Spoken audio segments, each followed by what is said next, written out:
In the very beginning, there was nothing.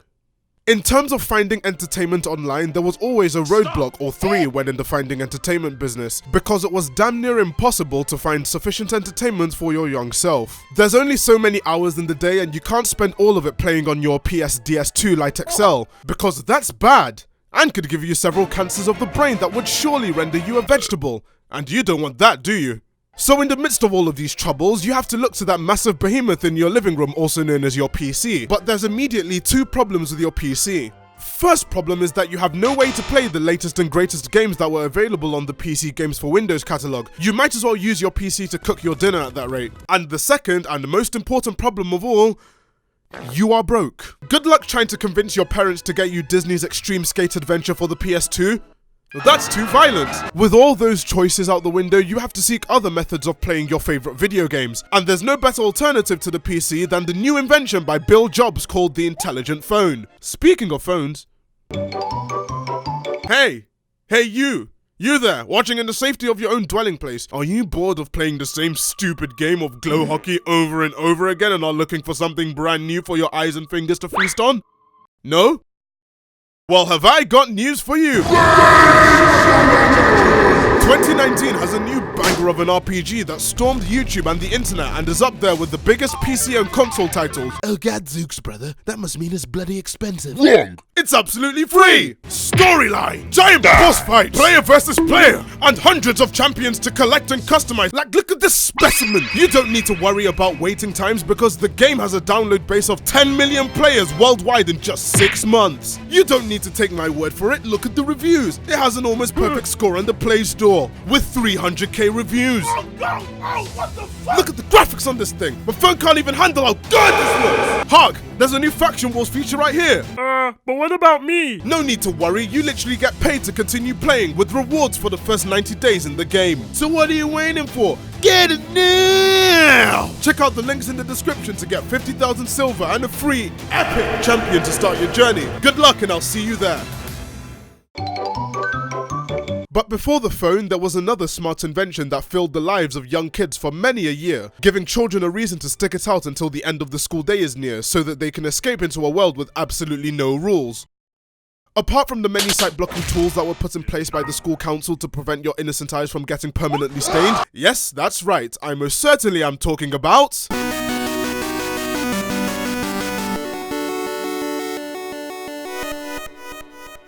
Flash games were the dog's bollocks. These games were the perfect time killer and they provided hours of entertainment for absolutely no extra cost. All you needed was yourself and a browser. Preferably Internet Explorer because back then Google Chrome was a super dodgy virus software from the future that would eat up all of your resources and shit them out in the form of Chrome extensions. Before you had the privilege to play a Flash game, you had to go through initiation to prove that your 5-year-old self was indeed an epic gamer. How do you prove yourself? Well...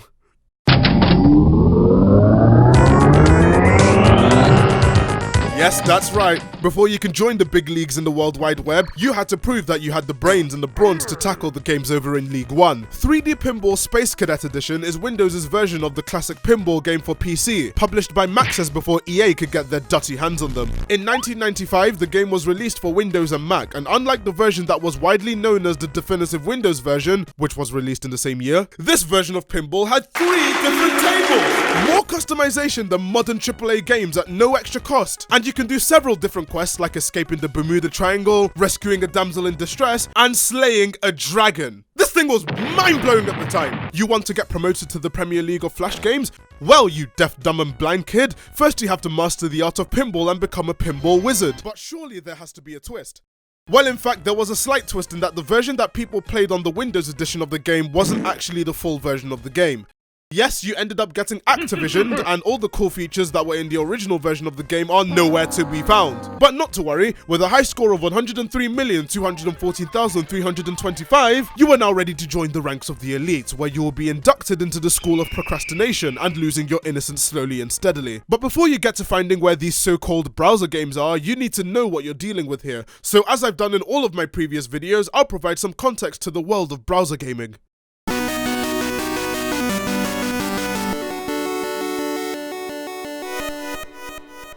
Browser gaming has been a thing for a very long time now, and while the concept of it is losing favor in the rest of the gaming world, it's a highly influential concept that has rightfully sealed its place in the National Board of Gamer Knowledge Limited. The beauty of a browser game is the fact that it could literally be played absolutely anywhere, unless you're on an old Android or iOS device.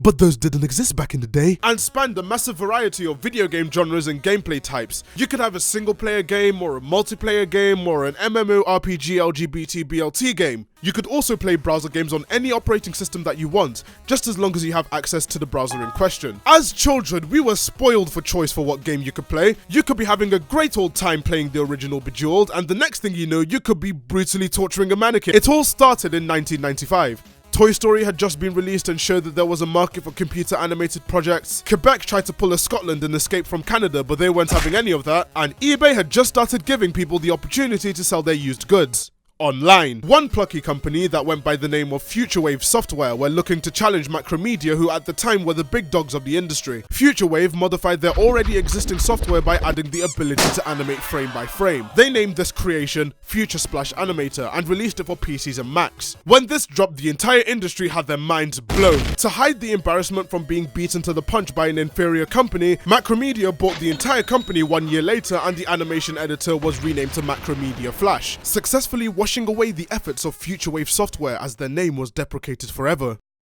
Which kinda sucks if I'm honest, because Future Splash sounds so much better than just Flash. In a twisted game of karma, Macromedia was then eaten up by Adobe, and their efforts were swept away in the wind as Macromedia Flash was renamed to Adobe Flash, which was then renamed to Adobe Animate, continuing the never-ending cycle. But we're getting too ahead of ourselves here. Back in the 90s, a new language was created by the overlords of Macromedia called ActionScript, which was a programming language released at the same time as Macromedia Flash. These tools allowed developers to start making games for browsers. But wait, there's more. The Sun, no, shut your mouth! I'm not talking about you! Sun Microsystems launched a site that went by the name of Hot Java, which people could use to run games and applets that could run on any browser that also ran Java. Now the foundations were set and you could now game. Could you give me one moment, please? There we go. Among the earliest websites to run Java programming was a site fittingly named ClassicGames.com. This site hosted games such as chess, free cell, checkers, you know, the classic kind. And it was the largest collection of Java games on the internet. And it was multiplayer. As far back as 1997, you could game against other people and assert your dominance over them as you move in for a checkmate.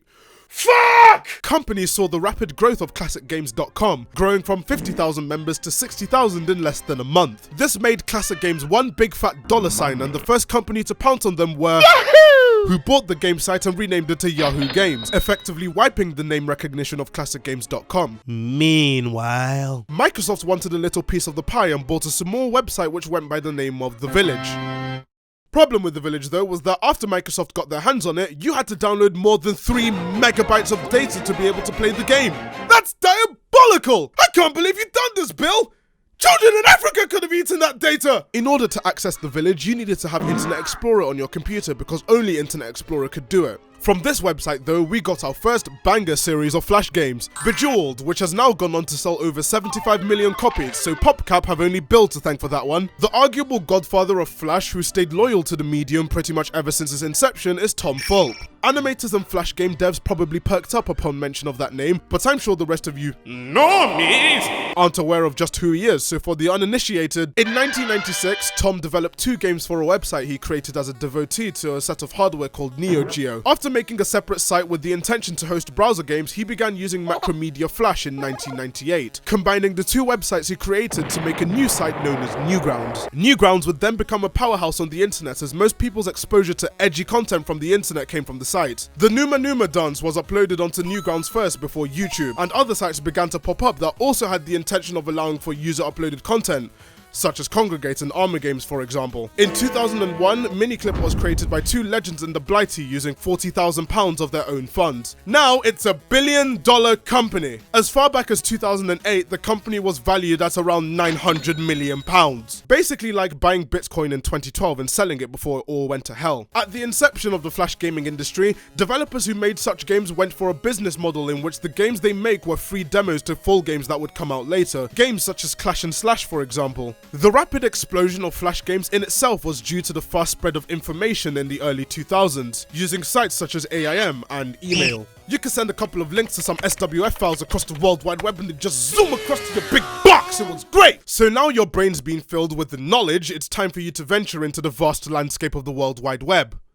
But first you gotta pick a website. For people as young as I was when I was playing Flash games, there was absolutely no way for anyone to access a website that even remotely had the term game or even synonyms similar to the term game, because the school had everything on lockdown. You try to access just one site? So as students, we were all given laptops. Nowadays, you have schools buying iPhone 11 Pros for their younger students, but we were laptop children. Not the amazing super rigs that you have to shell out your right bollock for, but those tiny ones that you had to leave on overnight just to log into your account. When we had those lessons in the computer labs, you'd always see a group of people playing Line Rider at one corner of the room. The class clown in tow, drawing the biggest willy he could ever conjure up and discreetly showing it to the class while the teacher is speaking. Anyway, I'd be attempting to access Friv so I can play the newest version of Super Mario Bros. Flash, and actually complete it this time instead of dying at the same point. But shock and horror, to the surprise of a grand total of no one, the site is blocked, and now you can never play the game in class. But wait, your tech-savvy friend has just given you a link to another website that can download the full game. It looks a bit weird. Where's the .com? Why is it a set of numbers? Oh well, better get downloading. Oh look, the file says Super Mario Bros. Flash.exe. This is downloading really fast. Thanks, friend. And now you're a clown for listening to that kid in class because you've just loaded your laptop with that Trojan.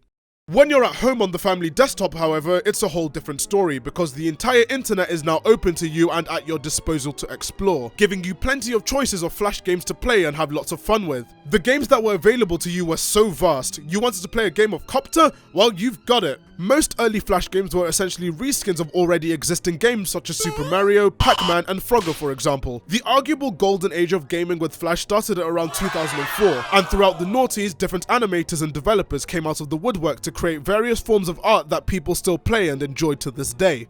For example, you just discovered a brand new website called Albino Black Sheep, and there's a game on it called the Scary Maze Game. Looks relatively normal, it's just a blue pathway leading into a red box and you have to guide your mouse to it. And it looks like the last level is a bit more tricky, the borders are extremely thin. Not to worry, just look a little closer, you can do it.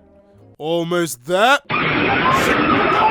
And this will become the basis for many scare pranks and shock sites that plagued the internet from 2004 to 2010, and also show that there were really no rules on the internet at the time, as Flash games were highly controversial. In the late 1990s and early 2000s, real-world events were used regularly in order to get people playing the game. One of the most famous examples of this is the infamous McDonald's video game, in which you play a CEO of McDonald's and you commit various acts of corruption to keep the company afloat, such as bribing public officials to allow you to demolish villages and clear rainforests, for example. Naturally, Mackie D's were not pleased and a new game was created called Burger Tycoon, which was exactly the same game but without any mention of the golden arches. As the whole concept of Flash and browser gaming evolved, you started to see more games and projects being made that turned into massive franchises, such as Bloons, for example, turning from a simple game of a monkey throwing a pin at balloons to a large money-making tower defense behemoth. You can't mention the growth of Flash gaming online without mentioning the effect of StickPage, a website dedicated to hosting animations and games that all revolved around stick people. Stick War being an extremely popular example, and the Henry Stickmin franchise of games pioneering the whole concept of choose your own adventure and including various different pop culture references and humor that still holds up to this day. Can't forget about the Fancy Pants franchise as well, going from a simple game you'd find on the second page of Miniclip to having an Xbox Live adaptation of the original game and a sequel to boot. Animators used Pivot to practice their fight choreography and uploaded these to websites such as Newgrounds and StickPage, with death metal playing through the speakers, and now your parents are running downstairs because you're blasting music at 3 AM in the morning. Not all browser and Flash games were stuck in the realm of 2D as well. While you had the oddballs like classic Plants vs Zombies and games like the Thing franchise, early developers used Shockwave to their advantage, with games such as On the Run becoming extremely popular and a personal rage game for me, because I used to be unable to get past the very first section without getting nutted by the black car. Nowadays, I speedrun it. Before the age of adblock, using Internet Explorer also introduced me to various other games such as Adventure Quest, because that game couldn't stop leaving the sidebar of every bloody website that I ever visited. Multiplayer 3D browser games such as Team Tanks and Armageddon also provided entertainment for everyone after a long school day. Flash games were a godsend for young gamers out there, as they provided thousands and thousands of free online games that were of varying degrees of quality, but who cared? Licensed tie-in games were also actually good at the time, with Cartoon Network's game library blowing all the competition out of the water with their games. Flash games continued evolving through games such as Happy Wheels beginning to do numbers on YouTube and people flocking to that game for some gory fun. But in recent years, the whole concept of Flash games seemed to be dead in the water.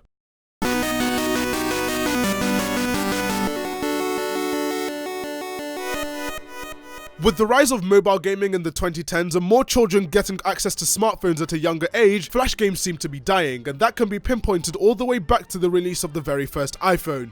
Yes, Steve Jobs was the catalyst for changing the industry, as the original iPhone did not support Flash, a notion that was seen as ghastly to the general public, and people's pitchforks were raised. In a response to this, Steve went on to say that Flash falls short when it comes to the future of mobile, stating that the mobile era is about low-powered devices, touch interfaces and open web standards. None of these really apply to Flash, as it was now seen as a big security risk. Because of all of these points, Flash has started to deprecate itself forever from the internet. Browsers such as Chrome by default refuse to play Flash content without you going into the settings to give them permission, and it all reached the point of no return when Adobe announced that Flash would be discontinued in 2020, ending an entire era of gaming for kids online.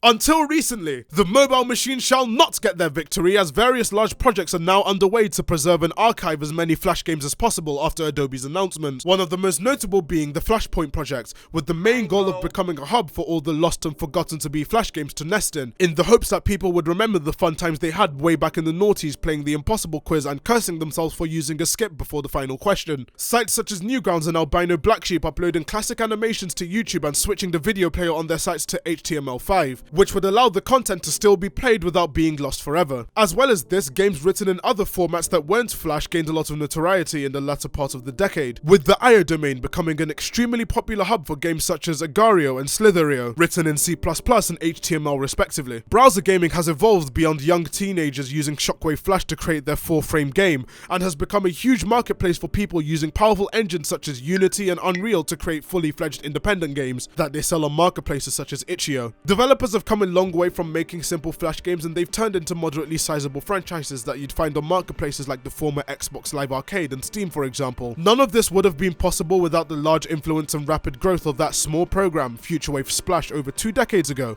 and it shows that Flash games did indeed change everything. On the internet, at least. Thank you guys for watching this video. I hope you guys enjoyed this retrospective into the whole world of Flash gaming and how it's changed and evolved over several years. This is the first of a couple of videos that I'm planning on making over the next few months, and I personally really like how this one turned out because I haven't made a video like this in what seems like 2 years. Again, all of my social links are in the description, and why not pledge to my Patreon, where you'd get exclusive behind the scenes content, scripts, early access to my videos, and some extra perks that can be found on my Discord server, all of which are again linked in the description. Thanks to Raid Shadow Legends for sponsoring this video, and before I forget, I'm also streaming a couple of horror games and scary stuff over on my Twitch, so if you want to go follow me there, the link is also down below. Thanks to Admiral Vape, Francis, Dakota Lewis, the man with 3 first names, Bailey, Angie, and Doug for pledging to my Patreon with the Ascended pledge, and I'll see you in the next video.